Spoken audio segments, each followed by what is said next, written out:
नमस्कार,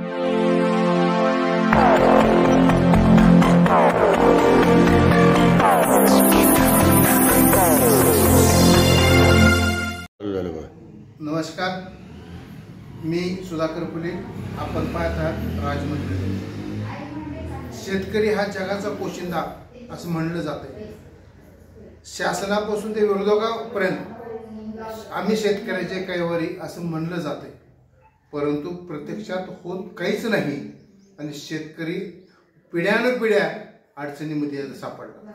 कधी पूर आला, कधी पाऊस आला, व त्याचं नव्हतं झालं, पण शेतकऱ्याच्या पाठीशी आश्वासनाशिवाय काहीच उभं राहिलं नाही.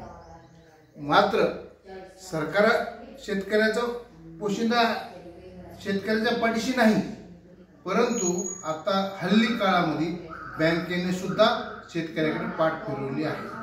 अशीच कहाणी मोहगाव येथील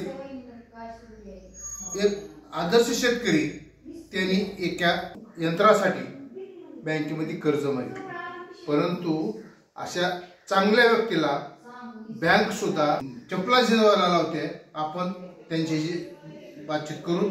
आपल्यासोबत आहेत दिलीप बोरवळे साहेब, शेतकरी. काय सांगाल दादा, आपली मागणी काय आहे आणि बँकेचं त्याला उत्तर काय आहे? मला कृषी अभियानांतर्गत अवजारे बँक ह्या घटकासाठी 7/11/25 रोजी कृषी खात्यानं संमती दिलेली आहे, म्हणजे पूर्वसंमती. ते 20 लाखाचं टार्गेट आणि 8 लाख सबसिडी असं मला ते लेखी दिलेलं आहे त्यांनी. पण त्याला बँक प्रकरण करणं अनिवार्य आहे असं मला त्यांनी कल्पना दिली. मग बँकेत गेलो. 4-5 बँका म्हणजे इंडिया बँक आहे, SCB सेंट्रल आहे, SBI आहे, ग्रामीण आहे, सगळ्या बँकात जाऊन चौकशी केला असता त्यांनी म्हणते तो आम्ही कर्ज देऊ शकत नाही, एवढ्या म्हणजे 20 लाखापर्यंत टार्गेट देऊ शकत नाही. मी म्हणतो का देऊ शकत नाही?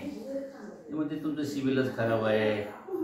तर मी म्हणलो सिबिल खराब आहे तर मी तुम्हाला कुठलेही बँकेचं नोटीस आणून द्यायला मी आणून देतो. पण सिबिल कशामुळे खराब झाले ही मला बी कल्पना नाही. कुठं तर जामीन वगैरे दिली असेल त्याची झाला असेल तरी म्हणलं मी नोटीस द्यायला तयार आहे तुम्हाला. कुठल्याही बँकेचं मागा, माझ्यावर कर्ज नाही म्हणजे आम्ही देऊ शकत नाही. सिबिल का जामीनदाराचं संपत्तीपत्र, तुमचं संपत्तीपत्र असं लिखी द्या असं मला उडवडीची उत्तर दिले. म्हणून मी पुन्हा नंतर बाबा तुम्ही लिखी द्या म्हणलं, तसं दिलं त्यांनी लेखी मला की बाबा आम्ही कर्ज नाकारण्याचं कारण द्या म्हणलं.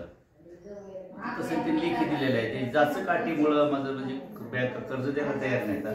आणि ह्या अवजारे बँकेनं मला 1 महिन्याची मुदत दिली, म्हणजे कृषी लोन करून तुम्ही अवजारे अपलोड खरेदी करा आणि दाखल करा 1 महिन्याच्या आत.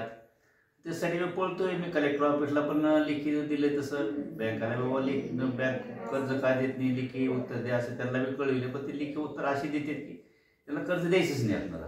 असं एक चाललेलं आहे आता. नाही, आपण शासनाचा पाठपुरावा केला नाही का?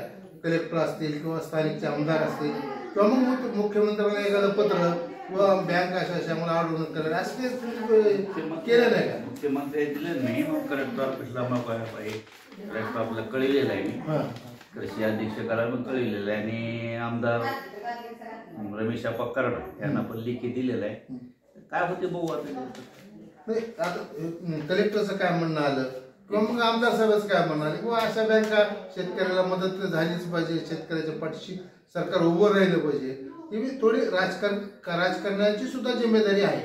नाही, जसं रमेश आपल्याला पत्र लेखी दिलेलं आहे, काय करते बघू आता. कळविलं आहे त्यांना पत्र लेखी दिले मी, कलेक्टर ऑफिसला पण लेखी दिली आणि कृषी अधीक्षक लातूरचे त्यांना पण कळविले. ही अशी अवस्था एक आदर्श शेतकरी असणाऱ्या व्यक्तीची आहे. तर सर्वसामान्याची काय अवस्था असेल हे यावरूनच उदाहरण होईल. कॅमेरामॅन बाळ्या स्वामी, राजमंत्र न्यूज, लातूर.